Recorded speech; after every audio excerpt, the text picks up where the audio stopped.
Simate Bhakti Vedanta Swamin Niti Namine Namaste Saraswati Deve Gauravani Pracharine Nirvisesa Sunyavadhi Paschatya Deshatadine Om Jnana Timirandasya Gyanangana Shalakaya Chakshurun Militam Yena Tasmai Shri Gurave Namaha Sri Chaitanya Manovistam Stapitam Yena Bhutale Swayam Rupa Kadamaya Gati Swapadantikam Vandeham Shri Guru Shri Juta Padakamalam Shri Gurung Vaishnavam Shah Sirupang Sagrajatam Sahagana Raghunatan Tam Sajivam Sadvaitam Sadbhadutam Parijana Sahitam Krishna Chaitanya Devam Sri Radha Krishna Padham Sahagana Lalita Sri Visakam Vitamscha He Krishna Karuna Sindhu Dinabandho Jagatpate Gopesa Gopika Kanta Radha Kanta Namostate Tapta Kanchana Gaurangi Radhe Vrindavanespari Visabhanu Sute Devi Pranamami Hari Priye Vancha kalpatarubhyascha kripa sindhubhya eva cha patitanam pavhanebhyo vaishnavebhyo namo namaha. Jai Sri Krishna Chaitanya Prabhu Nityananda Sri Advaita Gadadhar Shivasati Gaura Bhakta Hare Krishna, Krishna Krishna, Hare Hare, Hare Rama, Rama Rama, Hare Hare. Ek more time. Hare Krishna, Krishna Krishna, Hare Hare, Hare Rama, Rama Rama. Hare Krishna. Very wonderful day today compared to yesterday's evening or afternoon. So we're very happy to be amongst you all. You look very ecstatic, especially after that kirtan or during that kirtan. The topic we're going to discuss today is about what are the obstacles and the execution and the path of bhakti. The eternal constitutional position of every living entities is to serve. Srila Prabhupada says bhakti means loving devotional service to please the Supreme Personality of Godhead. That is the simplest explanation of meaning of what is bhakti. First, we have to understand this tattva or truth. This is the nature of every living entities to serve Krishna. We cannot take that away, that service mood or that quality of the living entities towards the Supreme Personality of Godhead. To serve and please Krishna.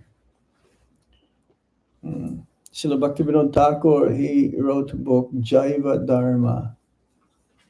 Jaiva Dharma. That means all the living entities is meant to serve the Supreme Personality of Godhead. Prabhupada gave an example, just like the Dharma or the eternal nature of sugar is sweet. You cannot separate sweetness from sugar. Otherwise, it is not sugar.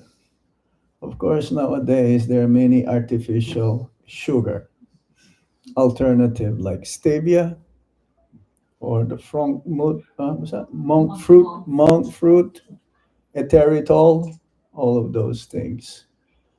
But there is nothing like sugar that came from sugar cane. There are some alternatives also like molasses or a date syrup, hmm, agave. Yes, they're all sweet. So you cannot take that away from them. So water is wet, hmm, and fire, the nature of the fire is heat and light.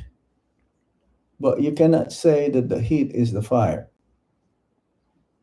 or the light is the fire. So in bhakti, there are nine processes that was given by Prahlad Maharaj when he replied to his father in the seventh canto, chapter, I think 5 or 4 or 6, because the story of Prahlad Maharaj in the seventh canto is the most comprehensive of all the parts besides the tenth canto, which is the smiling face of Lord Krishna. But the story of Prahlad Maharaj is widely known all over the universe. So when he was asked, um, what is it that you have learned in the school?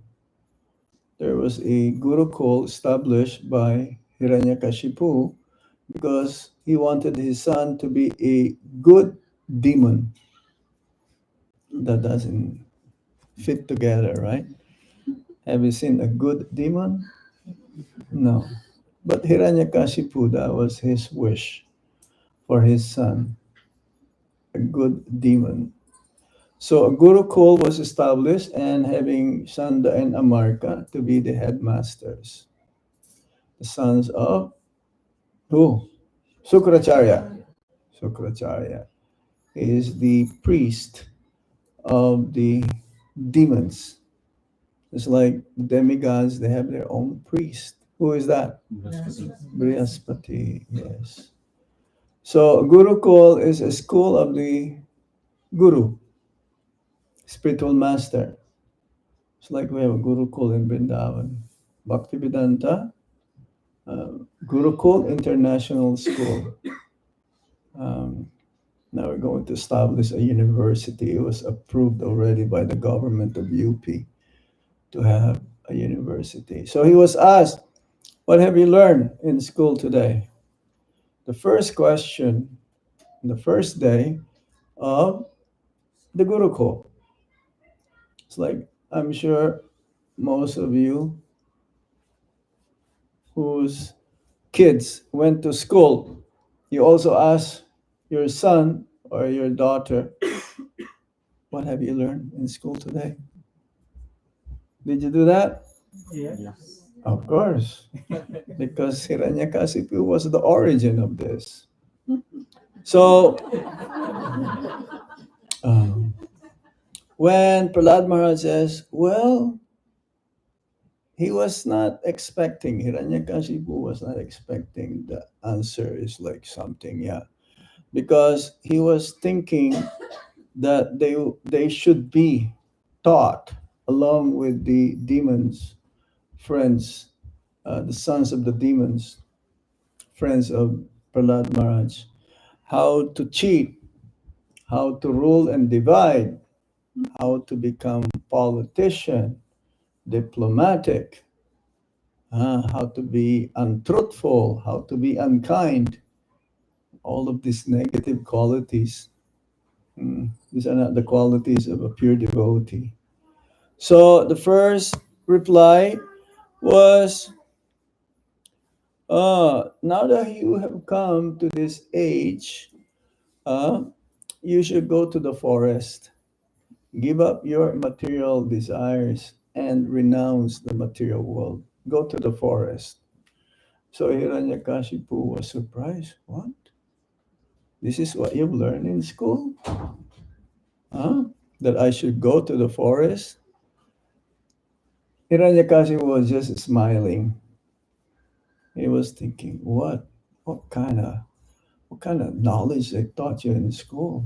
I never thought that you will be learning this. So he called Sanda and Amarka, and he says, "Be better.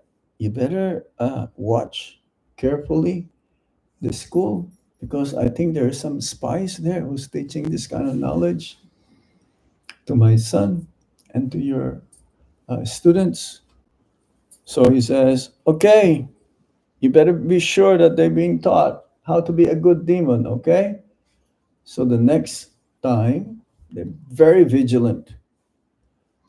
They want to make sure that no spies, that means Vaishnavas, coming in. And the next time he was asked again, "What have you learned in school?" And then his reply, Prahlad Maharaj says, Shravanam Kirtanam Vishnu Smaranam Bandha. Yes.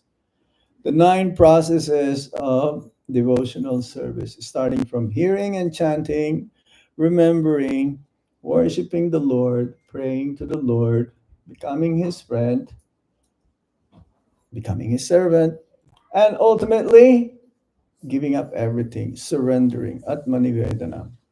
So now he became so surprised. Where did you learn this?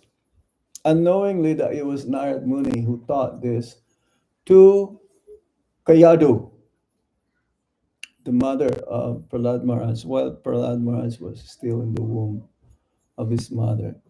So Bhakti starts from hearing and chanting, and everyone who is member of the International Society for Krishna Consciousness, this is their main activities. The activities of the soul is always to remember Krishna and never forget him. And it is also one of the longest purport of Srila Prabhupada in the Srimad Bhagavatam. Yes.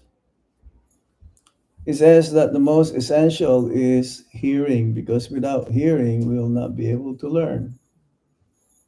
Hearing from the right source and chanting the Hare Krishna Maha Mantra, and remembering Lord Vishnu, worshipping the Lord in his Archa Vigraha form, and so on. Srila Prabhupada says, one can perform any of these nine processes, or eight, or seven, or six, or five, or four, or three, or two, at least one. Which is that? Chanting the Hare Krishna Maha Mantra. Of course, when we chant the Hare Krishna Maha Mantra, we also hear. Chanting means hearing.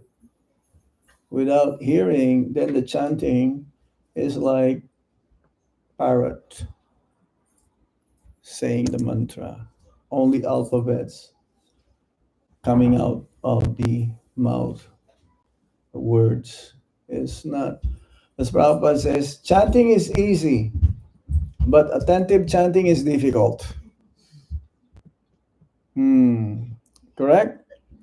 Especially everyone, almost everyone in the very beginning, because the mind wanders all over the universe, then we are not able to focus. We're not able to hear the holy name.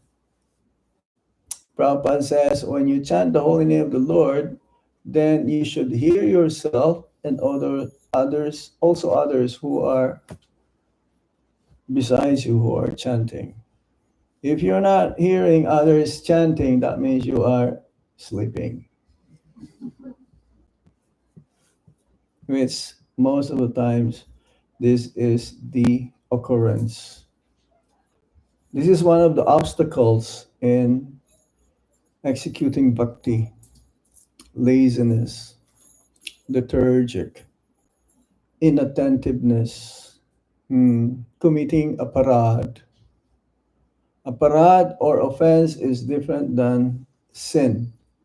For the sin, there is an atonement, but this continuous again. You commit sin and then you atone.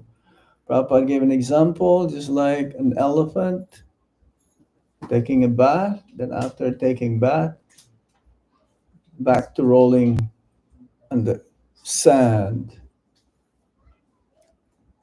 making himself dirty again. But in aparad, it is not like this, especially in chanting the holy name of the Lord. So what I'm going to describe to you, these are just an example, because there's what you call anarthas.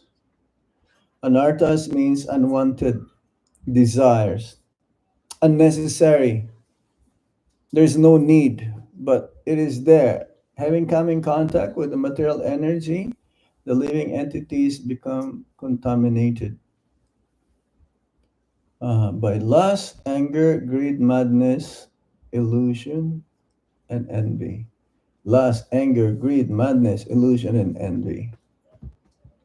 These are six enemies of the heart. Enemies because they're not supposed to be there, but we harbor about them. We actually, instead of getting rid of them, we try to hang into that. Just like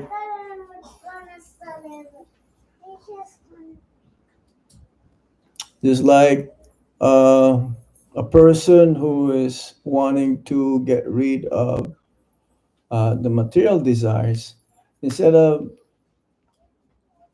getting rid of the material desires, he wanted to increase more and more. So this is also one of the obstacles, hankering for material desires. Let me describe to you a little bit more further what are these desires that needs to get rid of or the obstacles. Um, from Madhurya Kadambini, Srila Vishwanath Chakrabarti Thakur again, he describes these different types of unwanted desires or anarthas. Sinful activities that includes lust, anger, and greed. By the way, all of these six enemies, they can be dovetailed into Krishna consciousness except envy. That's why it says in the spiritual world there is no envy.